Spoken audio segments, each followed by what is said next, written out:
Bendiciones, Dios les guarde, Dios les bendiga. Continuamos con este proceso de enseñanza en lo que es el sacerdocio en casa. En esta ocasión tenemos el privilegio de tocar en cuanto a lo que es el sacerdocio, el servicio del sacerdocio, la función sacerdotal, en lo que es en relación a la oración y la intercesión. Para ello nos está acompañando los pastores Blasquez y evidentemente la pastora que está con nosotros. Bueno, les saludamos, estamos agradecidos a Dios porque nos permite disertar sobre este tema y queremos ser instrumentos para edificarle. Así que muy atento a lo que vamos a compartir, tome sus notas y después permita que el Señor deje esa huella en su espíritu. Vamos a escucharle a los pastores que nos saluden. Así es, Dios les bendiga, Dios les guarde, qué bueno poder compartir este tema y yo creo que es el tema fundamental en la vida de cada persona, de cada creyente, de cada hijo. Es un tema que va a marcar nuestras vidas desde que nos levantamos hasta que nos acostamos. Inclusive desde que tenemos conocimientos y fíjese, antes de llegar a los caminos del Señor ya nosotros oramos en cierta medida. Pero eso va a determinar desde que en ese momento teníamos conocimiento hasta que partamos con el Señor. La oración siempre va a ser una parte fundamental, así como el alimento en nuestras vidas. Sí, así es. De verdad que es un privilegio el poder compartir un tema tan importante. Puede ser muy básico, muy elemental, pero es muy determinante para la vida de cada uno de nosotros y más cuando tenemos la responsabilidad de una familia o de un grupo familiar y tenemos esa investidura de sacerdote. Entonces es importante.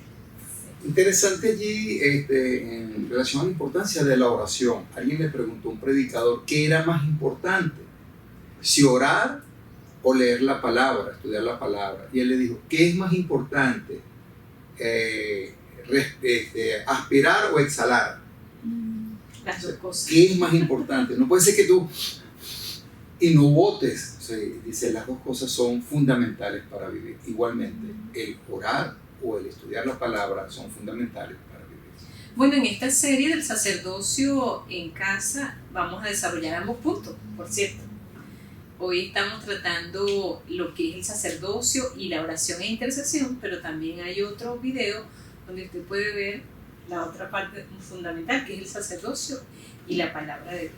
Bueno, comencemos a ver, vamos a ponernos todos como en contexto. ¿Qué será la oración? Yo sé que usted lo sabe, yo sé que su familia también, pero bueno, vamos a comenzar recordando y que los pastores nos digan qué es lo que es orar. Sí, bueno, creo que todos tenemos someramente un concepto básico de lo que es la oración y que es hablar con Dios. Y yo creo que, generalmente hablamos con muchas personas, pero va ahí, no solamente es orar, es como intimar, es decir, que es como una conversación, como un diálogo más íntimo con Dios, porque yo puedo hablar con un panadero, con el de la esquina, con todo eso, pero eso generalmente es una simple conversación, pero va más allá de unas simples palabras, sino es entrar ya en intimidad con Dios, para que yo pueda conocer lo que Él tiene para mí y Él también pueda conocer y yo pueda presentar mi necesidad. Y ese intimar que dice el pastor Andrés, el pastor lo refería como accesar una atmósfera celestial, algo así. Una habitación, Ajá. Así es.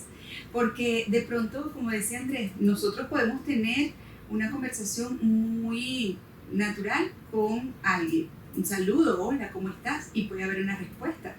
Pero el llegar a tener como un ambiente en el que se vaya creando esa confianza, en el que nos vayamos conociendo.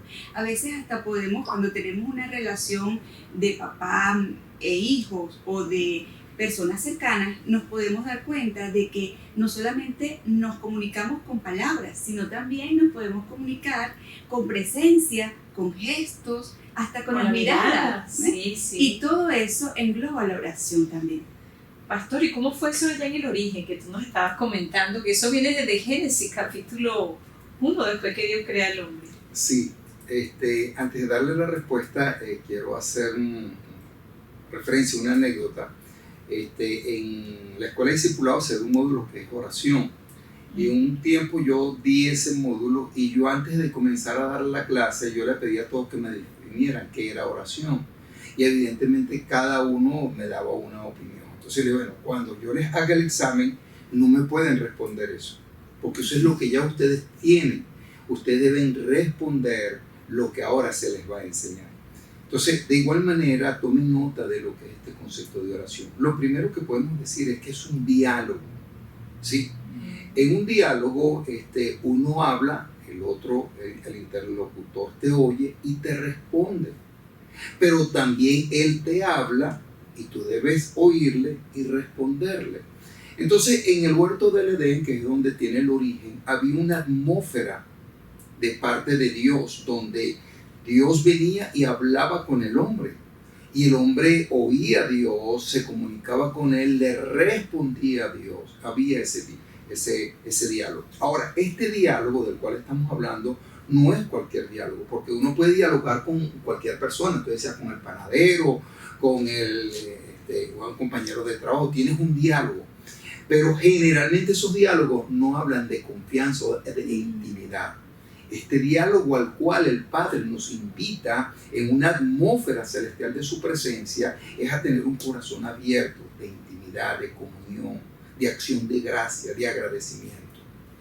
Y bueno, entonces encontramos que nuestro Señor Jesucristo, que es el sacerdocio perfecto, nos muestra ese sacerdocio según el orden de Melquisedec, se tomó la oportunidad del tiempo de enseñarnos.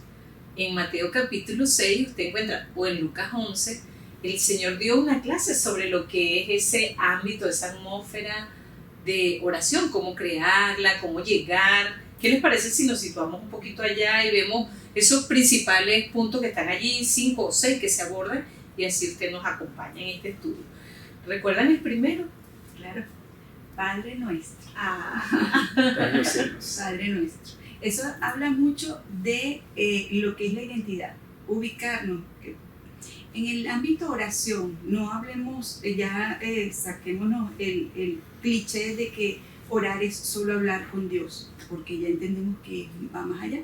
Entonces, en el ámbito oración, el saber la posición, soy hijo, Padre mío, Padre nuestro, eso ya nos da como una apertura, ya eso ubica mi mente, ubica mi ser, todo lo que soy, me ubica en abrir expectativas, en buscar estrategias. O sea, es una dinámica muy, muy hermosa el saber la posición, el conocer quién soy en él.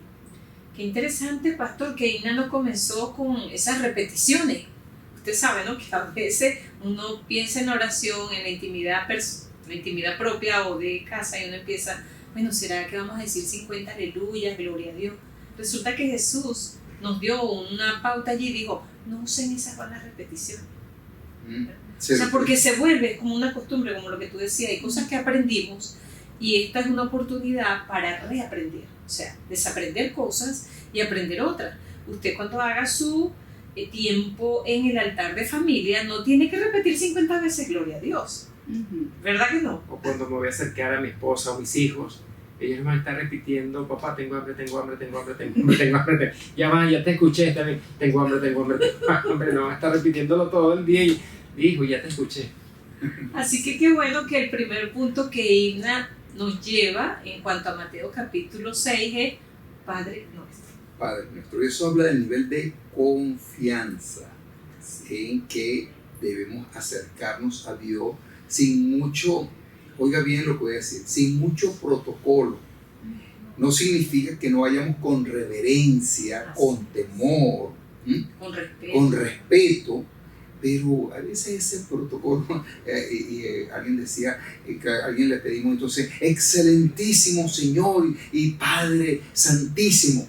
Entonces dice, normalmente cuando tú hablas con una persona, ¿sí?, no significa que no reconozcamos su excelencia, su santidad, pero es reconocer, papá, Padre, mira esta situación. Y Él lo sabe. Y entonces vemos a Jesús que no solo nos lo dice en Mateo capítulo 6, sino que en el desarrollo de su vida en los evangelios, Jesús siempre oró, Padre, tú sabes todas las cosas. Por ejemplo, Padre, te presento esto. O sea, debemos alinearnos un poquito allí. El segundo aspecto, Pastor Andrés, recuerdo que es como santificado. Santificado sea tu nombre. Adoramos la presencia del ser, reconocemos quién es nuestro Dios, es decir, nos acercamos a Él sabiendo también, como poniendo un poco de distancia entre tú eres mi Padre, tú eres mi Dios, pero también te adoro, te glorifico. Ese es ese tiempo en el cual nosotros podemos entender de que podemos adorarle, podemos entregar nuestro corazón, decirle todo lo que está dentro de nosotros para reconocerle, para exaltarle, sabiendo que Él es el único que puede obrar y puede hacer todas las cosas. Es decir, que fácilmente en el ámbito de casa, ¿cómo se haría eso? Un día, ¿qué experiencia ha sido la de ustedes? ¿Cómo expresan eso? ¿Solo con palabras? A lo mejor ponen un cántico que exprese eso. Sí, generalmente cuando tenemos los tiempos de altar familiar, nosotros comenzamos orando y generalmente tratamos de no, y el Espíritu Santo le va a ir guiando, de que no siempre todos los tiempos o los altares de adoración van a ser los mismos. Como decía la pastora, nada es repetitivo y en Dios nada se repite. Ningún altar es igual a otro. Claro, si usted viene con un esquema, con un patrón, entonces yo creo que eso va a ser un poco aburrido. Y Dios no es para nada aburrido. De hecho, que es interesante porque ese punto de reconocer su poder en medio de nuestros hogares a veces hasta trasciende el tiempo de presentar el altar familiar. Puede ser momentos en el que de pronto nos vamos a comer un helado o un postre que no estaba, bueno, no lo habíamos esperado y nos ha pasado y uno se come el postre y uno dice, gracias Señor, porque recibimos eso, o bien sea por algún milagro también, sea pequeño, sea grande, y uno puede, qué grande, me sorprendiste, me impresionaste, y eso trasciende entonces al ritual tal vez del altar familiar y ya hace parte, forma parte de nuestro andar, de nuestro caminar. La oración es permanente. Claro, y entonces en ese sentido nosotros le vamos agregando ingredientes a nuestro altar. Podemos colocar una adoración. Esa adoración puede durar 2-3 minutos, una adoración puede durar media hora y uno puede conectarse allí con el Espíritu Santo y entonces allí uno puede ver fluir. De repente termina la canción y todos nos quedamos callados, meditando en la adoración, seguimos adorando, seguimos cantando y puede hacer que ese tiempo o ese altar familiar sea solamente de adoración. Es muy... Ahora, ese término santificado, recordemos cuando vemos la enseñanza acerca de lo que Dios, el Padre, hizo de Jesús por nosotros, que dice, nos santificó. El término santo es apartado para Dios, refiriéndose a nosotros como hijos, hemos sido apartados para Dios. Pero también no es menos cierto que Dios ha sido apartado para nosotros. En otras palabras, porque santo significa ser apartado. Entonces, si Él se apartó para nosotros, está dedicado para su iglesia, cuando vemos el caso de la analogía que hay entre Cristo y la iglesia, corresponderse el uno al otro, entonces eso implica que ciertamente cuando Dios, sabemos que Él está allí, pero ¿cuántos de nosotros al ir a un altar de oración podemos meternos en marcarnos? Es que es un tiempo. Y si yo estoy apartado para Dios, es posible que haga un altar de oración que sea, o de alabanza, que sea de media hora. Pero puede ser que Dios quiera que ese día no sea media hora, que sea hora y media, 2 horas. Y decirle, bueno, Señor, yo estoy apartado para ti. Eso es el término santificado. Tú estás para mí y yo estoy para ti. Qué bueno, entonces fíjese, bien enriquecido este punto de el exaltar a Dios, reconocer su santidad. El pastor nos llevó a un momento de, como dice Pedro dice que sed santo, nos invita a los hijos, sed santos así como vuestro Padre Celestial es santo y santo apartado. Entonces el pastor Andrés nos hablaba de cómo a veces se crea esa atmósfera con un cántico también apartado para Dios, no canto cualquier cosa a lo mejor, pero la pastora Ina nos refería en cualquier experiencia donde uno ve una manifestación de Dios que, wow, este postre tan rico, gracias por esa sabiduría que le diste a la hermana o al hombre que lo hizo. Estás glorificando a Dios, estás en un altar permanente porque eres de Dios. Eso es importante que lo tengas presente. Bueno, y de esta forma entramos a el siguiente punto, que es a veces muy delicado, y es aquel que uno empieza: venga tu reino y se haga tu voluntad. Ustedes saben que a veces, lamentablemente, la iglesia del Señor, los hijos, agarramos los términos como cliché, pero no meditamos a veces la profundidad de eso. Esta parte, como todas las anteriores, es muy poderosa. Decirle al Señor: aquí está esta petición y hoy yo te pido que venga tu reino y que sea tu voluntad. ¿De qué nos habla? A ver, ¿quién quiere comenzar? Ok, bueno, yo quiero comenzar. Cuando nosotros hablamos, cuando el Señor nos quiere enseñar allí acerca de hágase tu voluntad, creo que este es el paso que nosotros nos saltamos en nuestras peticiones y en nuestras oraciones, porque a veces queremos, dice, hágase tu voluntad así en el cielo como en la tierra.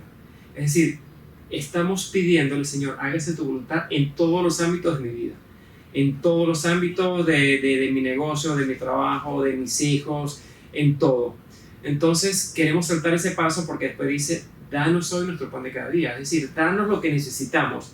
Entonces queremos decirle: Señor, dame el carro, dame la casa, dame esto, dame el trabajo, dame el dinero, dame todo lo que necesito, pero ya escuchaste lo que Dios tiene para ti, o sin conoces revisarlo esa primero. voluntad. Porque una de las cosas que nosotros aprendemos cuando somos pequeños, nos lo enseñan en la escuela, es que las normas del buen hablante y las normas del buen oyente. Exacto. A veces hablamos y escuchamos, pero ¿en qué momento nos detenemos para escuchar la voluntad de Dios? Señor, ¿qué quieres tú para mí? ¿Es realmente esto que yo te estoy pidiendo está en tu voluntad? O porque quizás lo piden todos, el entorno que les rodea, ¿verdad? No sé si les pasa como familia, nos ha pasado a todos, y usted a lo mejor está en un círculo cristiano de 4 familias que le rodean, y entonces todos empiezan a pedir carro. Y tú, como todo el mundo empieza a pedir carro, tú empiezas: Señor, también el mío, mándame el mío, pero ¿será que es la voluntad de Dios en ese periodo de tu vida que venga el carro? A ver, pastora. Sí, y es importante el que nosotros tomemos en cuenta, porque desde el principio en el que somos apartados para Dios, en el que conocemos nuestra posición como hijos, sabemos de que es entonces su voluntad la que viene a nosotros. Y muchas veces lo que hacemos en los altares o cada vez que vamos a orar: Señor, te pido. Y no está mal el pedir. La palabra nos dice que pidamos, ¿no?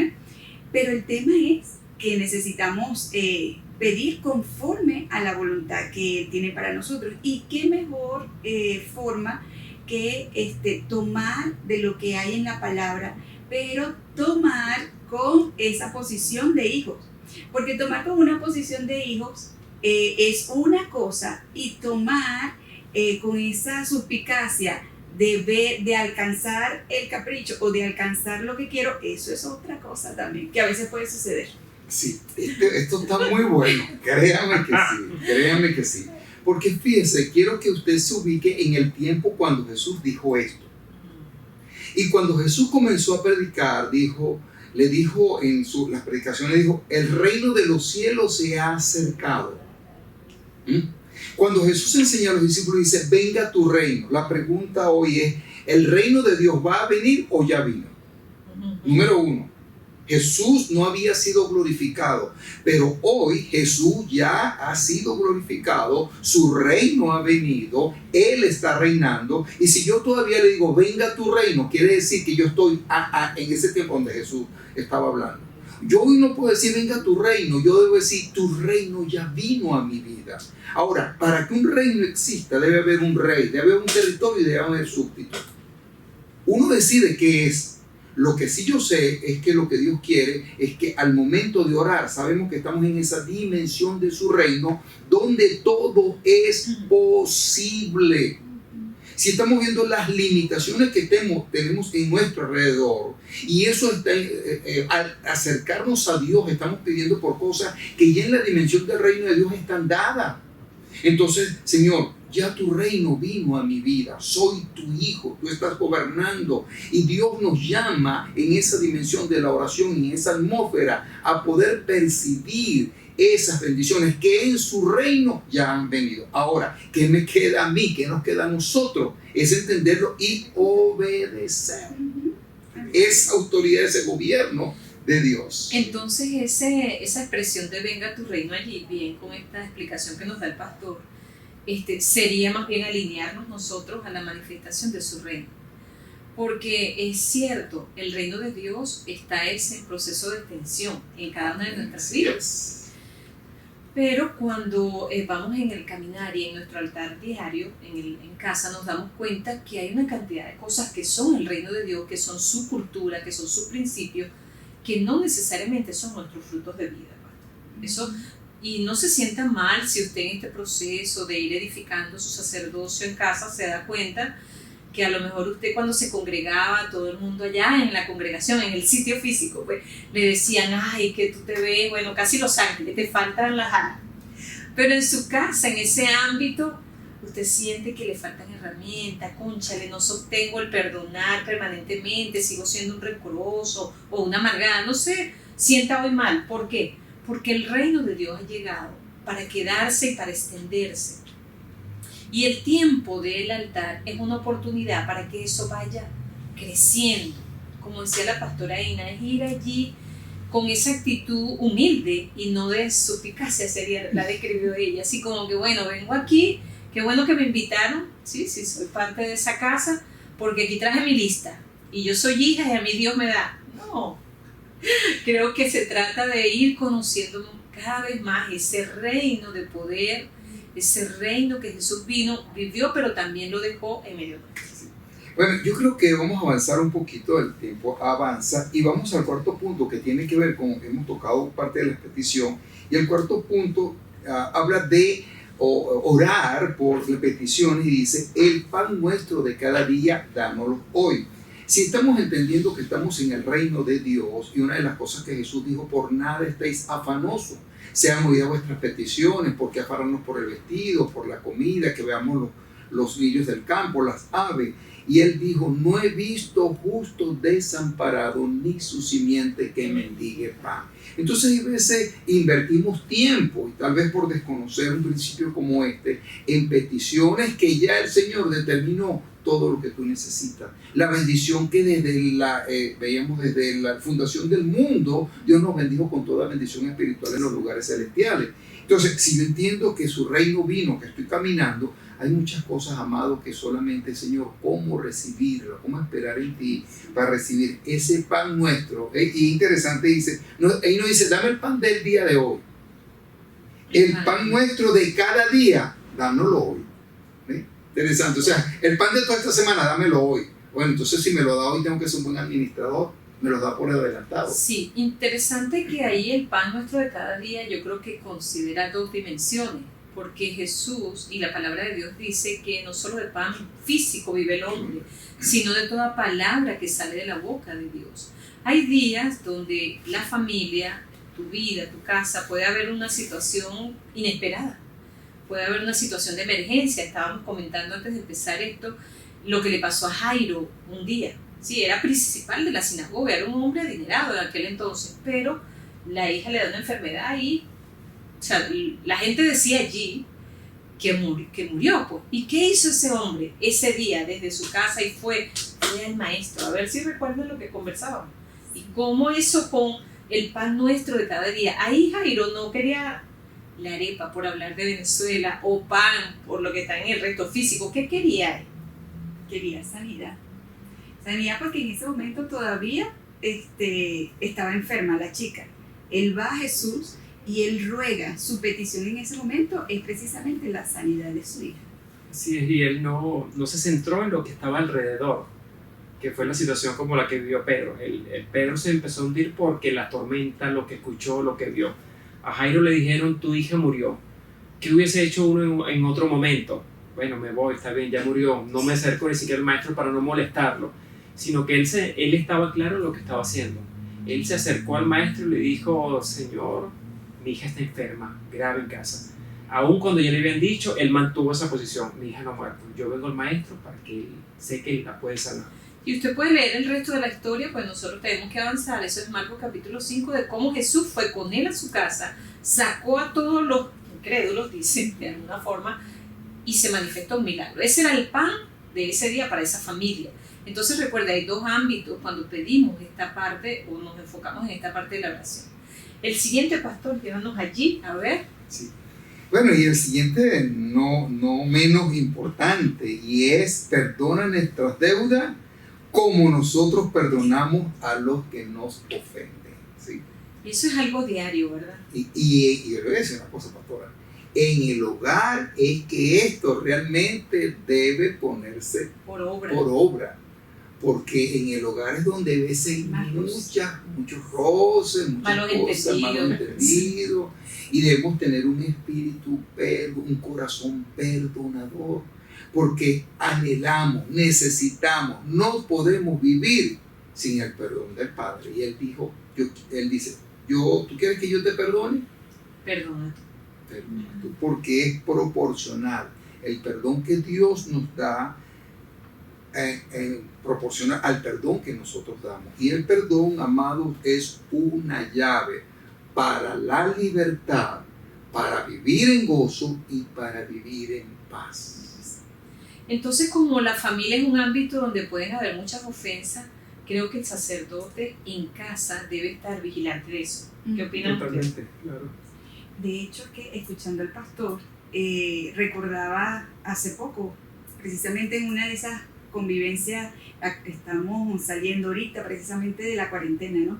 Y mucho aprendimos, mucho maduramos en ese tiempo.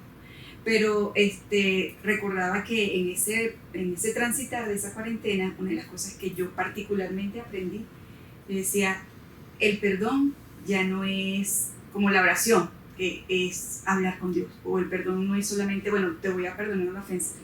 Yo entendí, llegué a un momento donde dije, definitivamente para mí el perdón es un ámbito. O sea, yo necesito caminar en un ambiente de perdón continuo para poder avanzar en familia, viviendo con los tiempos que nos está tocando vivir, porque estamos viviendo todos allí encerraditos. Ok, un ámbito, está bien. Es decir, un lugar celestial, pues. O sea, donde se espera que los hijos no conozcamos teóricamente el principio, sino que lo vivamos permanentemente. Está bien. Bueno, pastor, y llegamos así a esa petición de que a veces no se entiende. Hay dos versiones.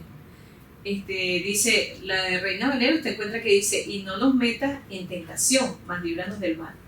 Pero la Biblia textual, por ejemplo, nos habla de que, y cuando vemos en Santiago, nos dice que la tentación no viene de Dios. Cada uno es tentado. Y si usted está en un ámbito de familia que hay 6, ahí hay 6 ámbitos y posibilidades, puertas de posibles tentaciones.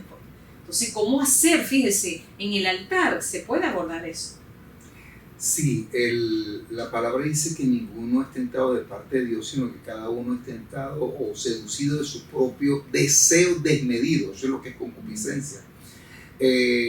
Y allí la palabra nos enseña que la tentación no se resiste, de ella hay que huir, ¿sí? Hay cosas que cuando está siendo atraído no es resistirlo. Ahí la palabra, el consejo es, el apóstol Pablo dice, huye de la tentación, huye. No es que escuché a una persona una vez decir que, por ejemplo, él decía que él podía ver pornografía porque él eso no le afectaba. No, de esas cosas hay que huir, de esas tentaciones, esas cosas que usted sabe que es una debilidad. El que es tentado con la bebida, huya de allí. No diga yo soy fuerte, yo soy espiritual. No, huya de allí. Ese es el consejo que Dios da. La palabra evidentemente también dice, Señor, guárdanos del mal. ¿De cuántas cosas Dios nos está guardando? El ángel de Jehová está allí guardando y uno ni cuenta se da, ¿sí? Hay cosas que uno sí se da cuenta, dice, uy, el ángel lo salvó, pero hay muchas que uno no se da cuenta. Dios en su parte cumple, responde, su palabra es verdad, nos guarda del mal. Pero de la tentación, dice, líbranos de la tentación, no, yo tengo que huir de la tentación, usted debe huir de la tentación. En el hogar hay cosas que hay que sacarlas, no se pueden permitir, si queremos la bendición de Dios. Y en un tiempo de altar entonces, y en este ejercicio del sacerdocio, algo interesante sería que tuvieran los miembros de la familia la libertad de decir, cónchale, oren por mí porque estoy siendo tentado, aunque la persona no dé el detalle, ¿verdad? O sea, pero digan, wow, yo necesito fortaleza porque estoy batallando con una tentación. Así es. Y que el sacerdote debe estar pendiente también de cualquier cambio, de cualquier evento, de cualquier situación. Por ejemplo, si podemos ver, si ves a tu hijo triste, de repente está cabizbajo, lo ves desmotivado, oye, ya va, espérate, hijo, ¿qué tienes? Vamos a hablar. En el tiempo de altar de oración, tú puedes decirle, bueno, vamos a presentar la petición de oración en ese momento. Yo veo que este ejemplo de modelo de oración que Jesús enseña está orientado 100% al hogar. Esto no, Jesús, cuando los discípulos se le acercan a él, en lo más íntimo con Jesús. Sí. Ahí él no se montó en el monte de los olivos y le habló a todo el mundo, sino que los dijo a sus discípulos. Es decir, una oración que encaja completamente en nuestro ámbito familiar, para que nosotros como sacerdotes se lo podamos enseñar a nuestros hijos. Así. Y es interesante, pastor, ahí cuando decías ese ámbito del hogar, en ese primer hogar y en ese altar que debió hacer Adán y Eva, ahí el enemigo se había metido. Y hay que ver que ellos estaban en un nivel de, Sí, claro, de de lo perfecto. espiritual perfecto. Y no se veló, porque no velaron. Y el enemigo se metió para tentarle. Y escucharon esa voz del enemigo. Entonces, el Señor dijo, velad y orad para que no entréis en tentación. Entonces el mensaje está allí claro. ¿Qué tenemos que hacer? Velar en nuestro hogar. Así que si usted hasta el día de hoy en su altar y en su ejercicio de sacerdocio no había considerado el velar en contra de la tentación, debe considerarlo sabiamente, ¿verdad? Y bueno, entonces estamos cerrando este video en un punto muy interesante que el pastor nos hacía ver, y es que todo este modelo de oración Jesús lo comienza con acción de gracias y lo cierra también dándole gracias y dice, porque tuyo, Padre, es el reino, tuyo es el poder, tuya la gloria por los siglos de los siglos. Amén. Es decir, alabar, exaltar, engrandecer a Dios es una actitud que todo sacerdocio y todos los miembros de la casa debe cultivar. ¿Sí? O sea, mire, la ley del agradecimiento desde el punto de vista espiritual y la atmósfera de adoración y alabanza que se suelta en medio de la casa, Dios en medio de ella habita, ¿sí? Y usted empieza a comprender cosas y a recibir claridad para tomar decisiones que fuera de esa atmósfera de agradecimiento cuesta un poquito más. No sé si entonces para cerrar cada uno... Yo creo que sí, si hay algún puntico más, pero yo creo que debemos terminar esta sesión justamente como el Señor indica allí, dándole honra, dándole gloria, dándole alabanza, porque Él es quien edifica su iglesia. Es el quien va a edificar tu casa, tu vida, ese altar allí. Ahora, ¿qué debemos hacer nosotros? Aquí como el Señor termina, dándole honra, dándole gloria, y es algo así como que uno pide mucho, y dice, bueno, Señor, al final, Señor, que se haga como tú quieras. Está bien. Completamente, sí. Y es interesante porque cuando el Señor cierra la oración, tuyo es el reino, tuyo es el poder, tuya es mi familia, tuyos son mis hijos, todo lo que tú nos has dado es tuyo y eso te pertenece. Entonces, como acción de gracias, cuando tú decides pedirlo, entonces también está a la disposición tuya para que tú lo puedas recibir cuando tú lo así dispongas. Claro, y esa honra que está antes y después de cualquier respuesta a cualquier petición, porque como decía el pastor, cuando ya es tu voluntad, esa respuesta, sea por sí o por no, para nosotros, esa respuesta es buena. Y entonces eso se merece la gloria, eso se merece la honra, eso yo creo que es importante. Bueno, entonces terminemos este tiempo orando, sí, dándole gracias a Dios, pastor. Padre, te damos gracias por este tiempo tan maravilloso en tu presencia.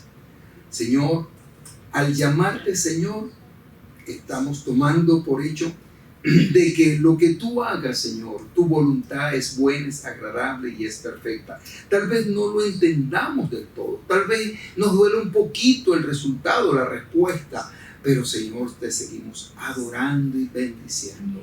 Y Señor, te damos gracias por cada hogar, por cada sacerdote que se levanta en cada hogar para asumir la responsabilidad en la oración para contigo, y que sea tu atmósfera, tu presencia gobernando, Señor, y dirigiendo cada vida. Que tu paz, que tu gozo repose sobre cada vida y seamos edificados. En el nombre de Jesús.